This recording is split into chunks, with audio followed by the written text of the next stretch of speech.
Bienvenue dans ce top 10 de films de l'année 2024. Alors je vais faire simple, je vais commencer par parler de quelques exclus, il y en a très peu. Deux films que j'ai pas vus et dont les retours ont un peu divisé pour le deuxième mais quand même. Et un dernier que j'ai vu et qui est très apprécié par la majorité, mais où pour ma part j'ai pas pu le mettre dans mon top 10. Donc on va commencer par les exclus et je vais commencer par Mon Oni à moi. Oui, encore un film d'animation Netflix. Enfin, japonais sur Netflix. Dès la sortie du film, je me suis dit, il faut que je le voie, ça a l'air génial. Et j'ai toujours pas eu le temps de le voir. J'ai toujours trop de choses à faire, de montage à gérer, tout ça, de vidéos à faire, ou même dans ma vie, je suis aussi un peu débordé en ce moment, vivement mes vacances. Donc c'est un petit peu compliqué de se dire, bon allez, donne-toi du temps, regarde un film, parce que j'ai pas réussi à le regarder. C'est triste, hein, j'aurais aimé vraiment revoir le film et vous dire ce que j'en ai réellement pensé. Peut-être dans mes rattrapages en 2025, j'espère, on verra, ça dépend s'il y a beaucoup de films à voir, mais de ce que j'ai vu, il n'y a pas grand-chose qui m'intéresse pour l'instant, mais on verra. Enfin, je vous en parlerai probablement quand j'aurai le temps, mais pour l'instant, je n'ai pas le temps, navré. Et je ne peux pas le mettre dans le top. Deuxième film dans les exclus que j'aurais aimé mettre dans ce top, mais dont je ne peux pas parce que je ne l'ai pas vu, le dernier film City Hunter, Angel Dust, le final de Nicky Larson, le film qui conclut tout, qui te dit après on peut pas faire de suite. Et apparemment aussi, de ce que j'ai compris,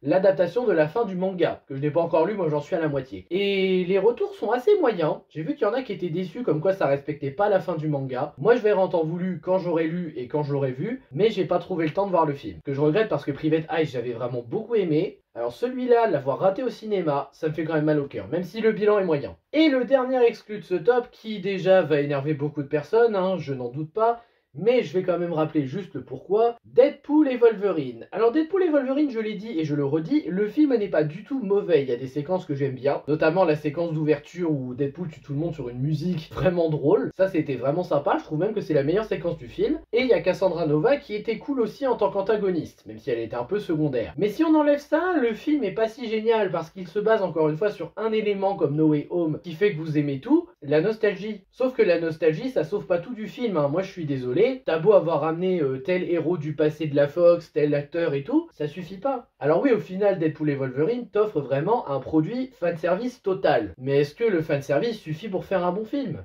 Après, le film est quand même bon. Il est pas très bon non plus, faut pas exagérer. Enfin bon, Deadpool et Wolverine, pour moi, ça ne mérite clairement pas d'être dans le top 10 ou même dans le top 15 de cette année. On a eu largement mieux, même si je sais que le top 10 va peut-être diviser. C'est parti pour le top 10 de films 2024 et on va commencer avec un petit film qui a été assez discret mais que pour ma part j'ai beaucoup aimé, Jusqu'au bout du monde de Viggo Mortensen. Bon, je vais pas vous cacher, Viggo Mortensen, je l'adore, notamment parce qu'il joue Aragorn dans Le Seigneur des Anneaux, mais même en général, je trouve que c'est un excellent acteur. History of Violence, c'est un film que j'ai adoré. Crime du futur, je l'ai pas vu de David Cronenberg, mais il paraît que c'est un peu mitigé. Mais en tout cas, Jusqu'au bout du monde, Viggo Mortensen à la réalisation, qui est pas le seul d'ailleurs, il y a Kevin Costner aussi qui a fait de la réalisation d'un western cette année, je crois. Et bah moi, pas de bol, je n'ai vu que celui de Viggo Mortensen et j'ai beaucoup aimé. J'aime beaucoup la relation qui se développe entre les deux, j'aime vraiment les décors, le côté western qui est présent, qui se ressent. Moi, j'ai vraiment aimé. Après, pourquoi vers la fin du top 10? Parce que c'est pas le film qui m'a le plus marqué, mais je peux pas nier que, sur le coup, quand je l'ai vu, j'ai vraiment beaucoup apprécié. Et même encore aujourd'hui, je l'apprécie encore beaucoup. Le casting, le jeu d'acteurs, ce qui se passe, il y a vraiment beaucoup de choses que j'aime dans Jusqu'au bout du monde. C'est pas parfait pour autant, d'où le fait qu'il est, encore une fois, au fond du classement, mais j'ai vraiment beaucoup aimé malgré tout. Je pense que c'est surtout parce que j'étais curieux de voir ce que valait Viggo Mortensen à la réalisation, et je suis pas trop déçu.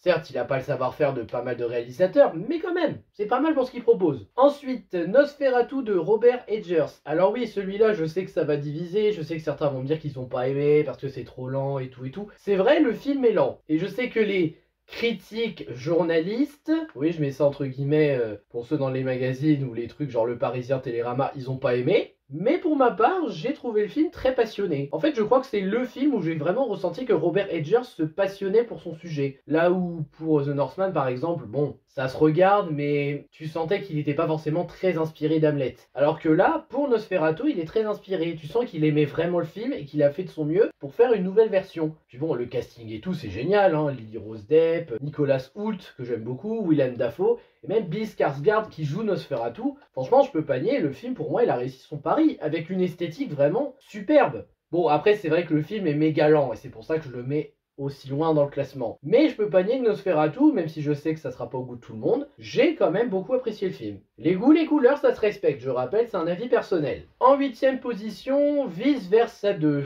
Alors non, il vaut pas le 1, mais j'avoue que j'ai beaucoup aimé ce qu'ils ont fait avec Vice Versa 2. La période de l'adolescence avec Riley qui est en période de doute, avec des nouvelles émotions qui apparaissent, même si au final la seule qui est réellement intéressante, c'est l'anxiété. Bah oui, parce que bon, l'ennui et tout, pas très intéressant en vrai. Hein. Même timide, il est pas méchant, il est même assez attachant, mais il est pas très développé. En fait, la seule qui est développée là-dedans, c'est anxiété. Et c'est peut-être vraiment le point que je reprocherais le plus à Vice Versa 2, c'est qu'anxiété est la seule à être réellement développée en tant que personnage. Mais après, en termes d'opposition avec joie, et même en termes de développement et tout, le film se tient. Vraiment, le film est très intéressant dans une période importante pour l'ado qui cherche un peu ce qu'il veut faire de sa vie, son avenir, ses doutes, ses peurs. C'est vraiment bien géré dans l'ensemble. Je peux pas nier que j'ai vraiment aimé suivre Riley avec tout ça, et même de l'autre côté, les anciennes émotions, joie, tristesse, colère, peur et dégoût, qui essayent de revenir au quartier cérébral pour corriger les choses. Bon, ça fait un peu redondant sur le 1, mais ça reste très bon. Après, les goûts, les couleurs, encore une fois, hein, mais moi j'ai vraiment beaucoup apprécié Vice Versa 2.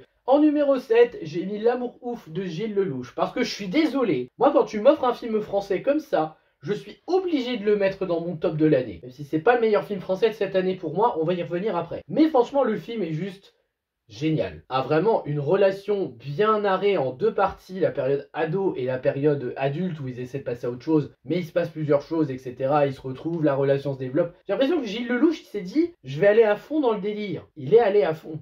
Et ça donne un film que personnellement j'ai beaucoup apprécié. Même le casting est bien géré, hein. François Civil, Adèle, parce que j'arrive jamais à dire son nom, je suis désolé pour elle. Mais vraiment oui, le film était génial. Je ne peux que le recommander. En termes de films français, tu vois, on dit souvent ouais, des comédies, tout ça, il y en a des biens, il y en a des pas bien. Autant un petit truc en plus, j'avoue que c'était une bonne surprise, mais pas au point que je leur parle dans mon top. Autant, j'ai l'impression que le cinéma français, quand on fait pas forcément de la comédie, on s'en sort peut-être mieux. Et Gilles Lelouch le montre ici. Il a fait un film vraiment assumé en termes de romance et tout, et j'ai beaucoup aimé le délire. Vraiment, Gilles Lelouch a très bien géré l'amour ouf. En numéro 6, nous allons parler du Comte de Monte Cristo avec Pierre Ninet. Ah là là, le meilleur film français de l'année, on le tient pour moi, c'est celui-là. Autant Les Trois Mousquetaires, j'ai beaucoup aimé, c'était pas au goût de tout le monde pour la partie 1, ce que je comprends. Autant celui-là, vraiment, le Comte de Monte Cristo, j'ai adoré. C'est clairement mieux réalisé, mieux fait, c'est assumé dans un film de presque 3 heures, il me semble, superbe. Bon après, j'avoue que j'ai un petit regret, il n'y a pas beaucoup d'action, c'est surtout parler,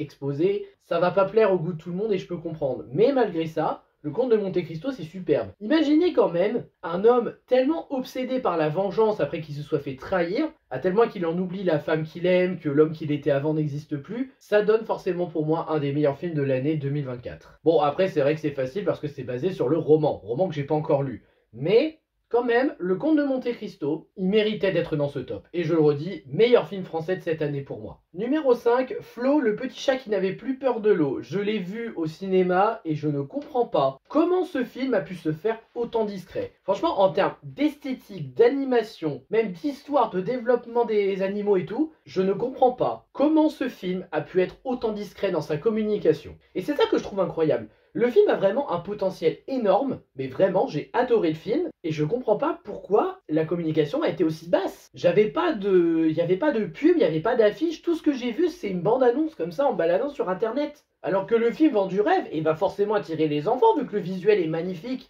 et que c'est avec des animaux. C'est un film d'animation avec des animaux, mais c'est beau. Vraiment le film est magnifique. Eh franchement quand il sort en Blu-ray DVD, achetez-le, hein. Faut le soutenir ce film-là, il est incroyable. Bon, peut-être pas le meilleur film de l'année, d'accord, et peut-être que les animaux, ça vous botte pas. Mais moi, personnellement, j'avoue que j'ai été plus touché en suivant ces animaux-là, plutôt que de suivre des humains. Je sais pas, j'ai une nature bizarre. En tout cas, Flo, le petit chat qui n'avait plus peur de l'eau, c'est beau, c'est magnifique, les musiques c'était incroyable, les décors étaient magnifiques. Je le redis, soutenez-le. Numéro 4, le robot sauvage. Alors j'avoue, je ne m'attendais pas à mettre le robot sauvage à la base, parce que je ne savais pas à quoi m'attendre. Comme DreamWorks, c'est un petit peu une balance, c'est une balance de des fois on fait de la merde et des fois on fait des bons trucs, et bah pour le robot sauvage, ils ont fait un truc incroyable. Autant le Chapeauté 2, je l'avais pas mis dans mon top à l'époque, que je regrette un petit peu, mais en même temps le film était quand même très bien et je l'ai reconnu. Autant là, le robot sauvage, waouh, j'ai jamais vu ça dans un film d'animation et je trouve ça incroyable. Le robot sauvage, il était incroyable. En termes d'animation, avec les couleurs, l'esthétique, les personnages en eux-mêmes qui étaient aussi très attachants, le film est vraiment beau. C'est beau de voir un robot dont le but, c'est juste d'avoir un but dans sa vie. C'est même touchant de l'avoir galéré à trouver un but dans sa vie parce que les animaux n'ont pas besoin de machines pour se développer. Elles sont très bien telles qu'elles sont. Donc elle ne trouve pas d'objectif, puis finalement elle recueille un bébé dont la mère est morte et elle va s'en occuper. C'est son objectif. Et c'est beau, vraiment, le robot sauvage en termes d'émotion, c'est peut-être un de ceux qui m'ont le plus touché cette année. Si ce n'est celui qui m'a le plus touché en fait, maintenant que j'y réfléchis. Bah c'est bien que DreamWorks continue dans cette direction. C'est juste dommage qu'à côté, là, ils vont refaire un peu de merde en sortant Dogman, parce que Dogman, je suis désolé, ça donne pas envie. Hein.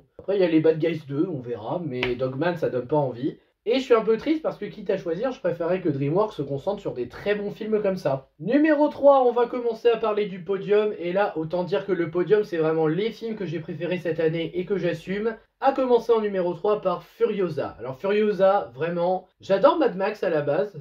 Fury Road n'est peut-être pas mon préféré, mais j'avais vraiment adoré. Là, de voir qu'on a enfin un film sur Furiosa, donc après quelle sur elle, son histoire, vraiment, j'ai beaucoup aimé. George Miller, il assume dans sa narration, il a toujours la mise en scène qu'on aime. En dehors du caméo de Max, que perso, je trouvais pas nécessaire, le film se tient vraiment très bien. Même l'antagoniste, il est génial, à tel point que je le préfère à quand il joue Thor. Chris Hemsworth est meilleur dans ce film qu'il ne l'est dans Thor. Et je parle pas que de Thor 4 en disant ça, hein, je parle de tous les films Thor. J'ai vraiment trouvé que Chris Hemsworth était beaucoup mieux dans ce film-là, où il assumait d'être un antagoniste un peu gamin, mais assumé et dangereux, où il veut s'en prendre à Immortal Joe. Je comprends pas le beat de ce film. Bon, bide aux USA, chez nous il a très bien marché. Il a bidé aux USA et il y a de fortes chances que George Miller ne fasse pas de suite, ou même ne fasse pas Mad Max 5 avant plusieurs années. Bah c'est triste, parce que Furiosa c'est une preuve que George Miller il gère toujours aussi bien, et apparemment les Américains, je crois que quand ils ont vu que ça allait être Furiosa, ils étaient pas contents et ils voulaient Max. Bah oui mais bon, Max, si tu peux rien raconter sur lui, alors Furiosa on en voulait avoir son origin story, George Miller a fait un bon choix. Et puis ça voulait pas dire qu'il allait pas continuer des histoires sur Max, hein. Ça voulait juste dire qu'il allait se concentrer sur un autre personnage en attendant. Mais non, pour moi, Furiosa, c'était vraiment génial et je ne peux que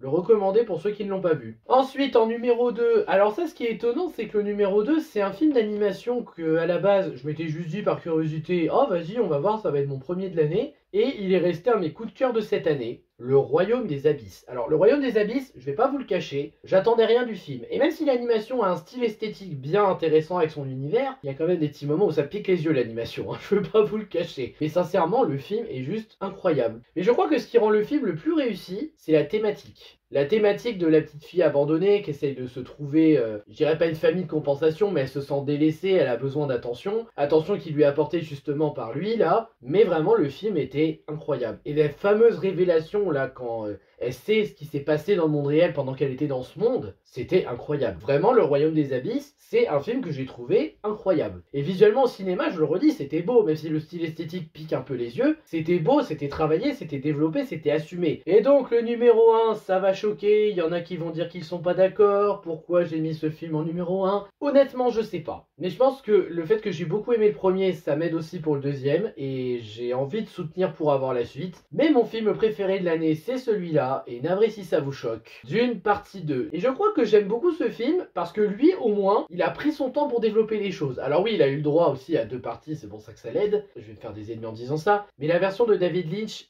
j'arrive pas à la regarder. Vraiment, maintenant, quand j'essaye, la première partie est trop lente, la deuxième est trop courte. Et ben là, au moins, je peux profiter. Certes, ça fait 2h40 comme le premier, mais au moins, je profite. Je vois vraiment l'ascension de Paul, le temps qu'il met à se faire accepter des Fremen, pour dompter le ver des sables, tout ça, ça prend son temps. Et un autre aspect que j'aime bien, c'est que là, Paul, il est poussé à devenir l'élu. Il ne veut pas être l'élu, il veut juste vivre sa vie avec Zendaya. Dune partie 2, je crois que c'est vraiment mon coup de cœur de cette année. Après, pour ma défense, j'ai pas vu énormément de vrais gros coups de cœur que j'ai envie de défendre à tout prix. Mais Dune partie 2, oui, je crois que ça reste mon préféré de 2024. Puis les vers des sables, ils restent magnifiques. Alors imaginez quand Paul en chevauchant. Le terme visuel chez Denis Villeneuve, ça a toujours été une très bonne qualité. Même en termes de narration et tout, et c'est moins lent que le premier, parce qu'autant le premier, je comprends qu'on reproche la lenteur, mais alors celui-là, je ne comprends absolument pas qu'on reproche la lenteur. Voilà, c'était mon top 10 de films 2024 qui va probablement en décevoir plus d'un et je vous comprends. Mais de l'autre côté, peut-être que je verrai plus de films en 2025, ça dépend s'il y a plus de choses intéressantes ou pas. Et pourtant, quand je vois mes attentes 2025, ça a pas l'air génial, mais bon. En attendant, partagez-moi le vôtre si vous l'avez, quelques films dont je n'ai pas parlé ou que je n'ai peut-être pas vu, ça peut être aussi intéressant. Moi, je vous dis à bientôt pour de prochaines vidéos, n'hésitez pas à liker, à partager, à vous abonner. Et la prochaine, ça devrait être mon top 10 de jeux vidéo de l'année. Allez, salut!